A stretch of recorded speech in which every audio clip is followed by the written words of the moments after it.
The next polynomial theorem is called the rational zeros theorem, and is helpful because it helps identify what are all the possible rational zeros that a polynomial could have. So let's read it, talk about it, and then look at an example and try to see why this is helpful as we go through this video.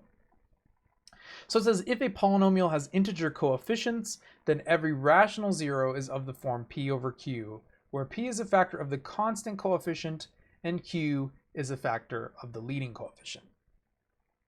And so all this being said, integer, just to sort of review these terms, because we haven't in this class yet, I don't think, integer just means a whole number, positive or negative.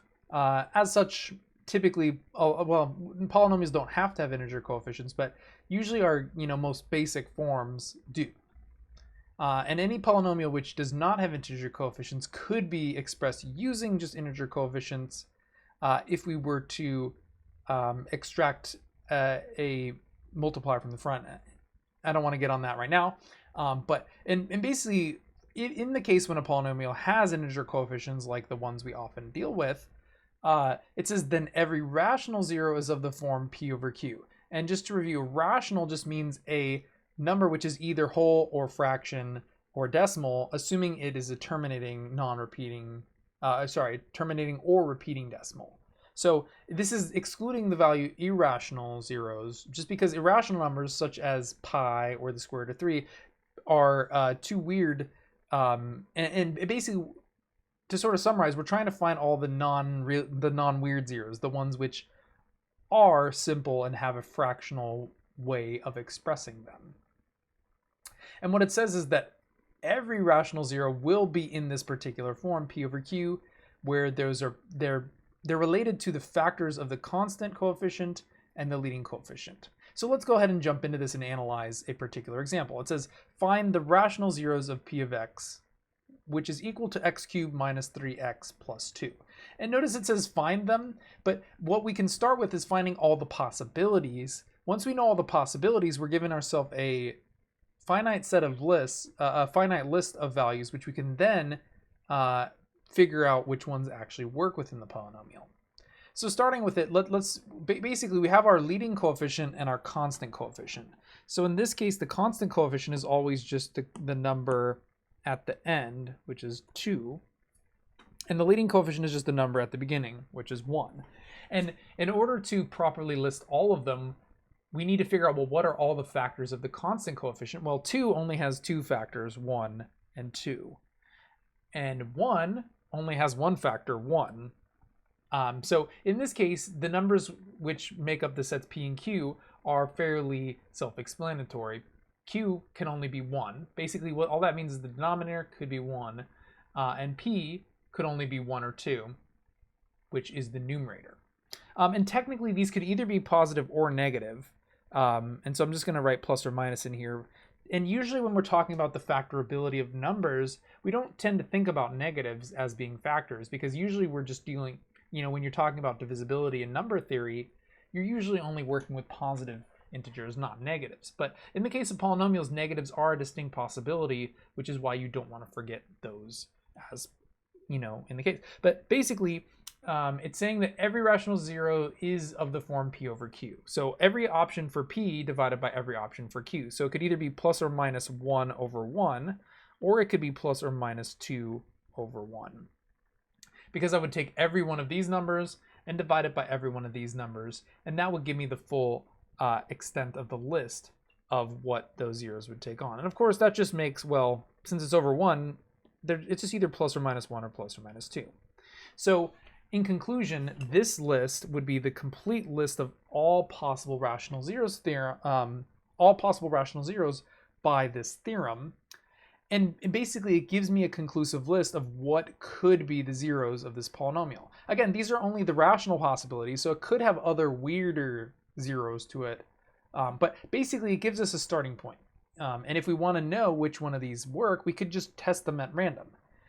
Or again, like I was saying in the previous video, we could just graph the polynomial and look for them. But this is something you could do if you did not have access to a graphing calculator and you just wanted to figure it out via brute force. Basically, instead of having no idea what those numbers could be, I have only a list of certain possibilities. And I don't have to waste checking 3, 4, 10 because I know that those are not possible. So let's just try the guess and check method where now we have a finite list. We can now test to see which ones work within our polynomial function. So I'm going to go ahead and put p, and I'm going to divide by x minus 1 first because positive 1 is a possible 0.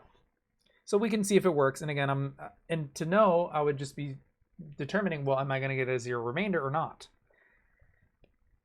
So let's find out. It looks like in this case, I do get 0 remainder, and therefore I have found a factor of the polynomial. So to start with, I know that p of x is equal to x minus 1 times x squared plus x minus 2.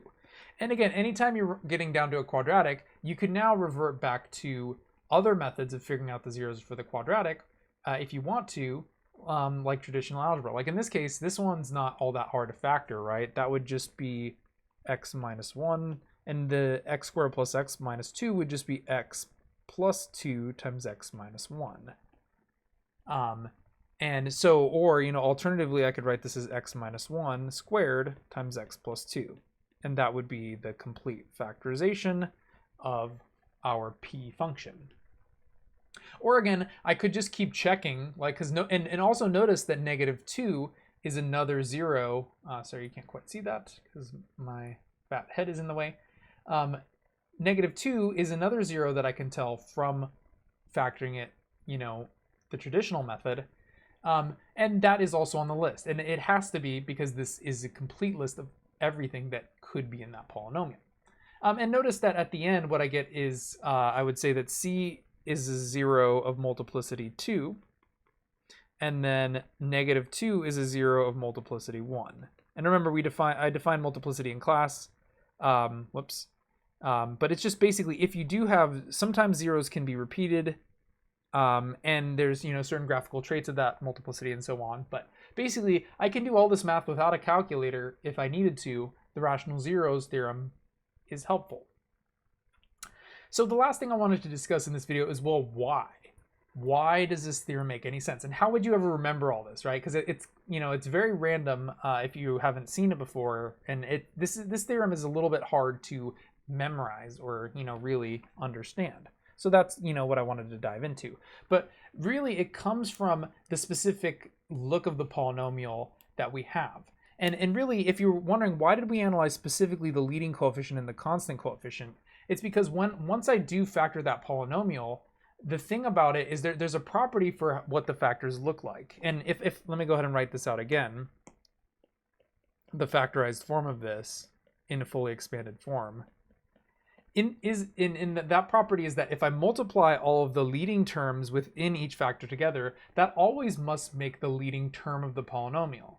Because, right, if I wanted to multiply these all out, I could, and the only term that's going to match this one is going to be those first things multiplied together. So I'm going to get x times x, which is going to be x cubed.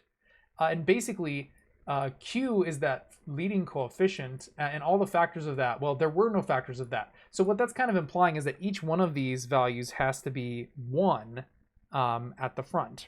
And when I'm looking at those roots, what that has to imply is that none of these roots can be fractions, because the only way that those will be fractions is if I have something like this, 2x minus 1, a factor which looks like this has a 0 of 1/2 or something.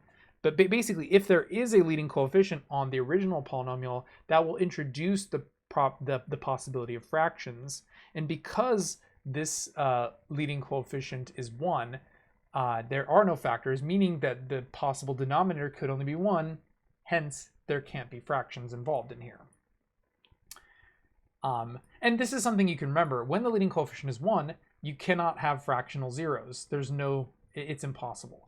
Only if it was like 2x cubed or 5x cubed or something like that, then it could be halves or fifths or something along those lines. And we'll look at another example in the next video.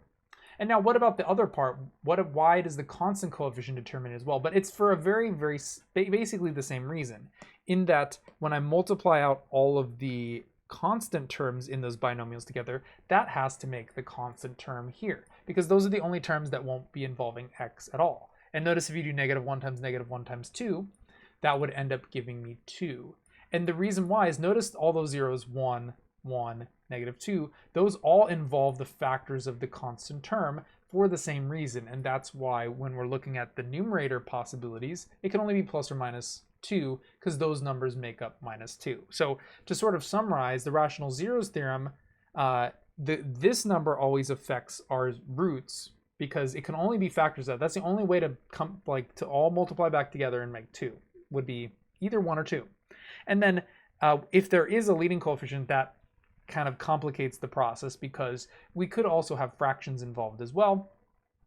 But that's why, but really I just recommend using the theorem and using this method of determining P, determining Q, generating a set of possibilities, and then working from there to help get started with understanding the rational zeros theorem.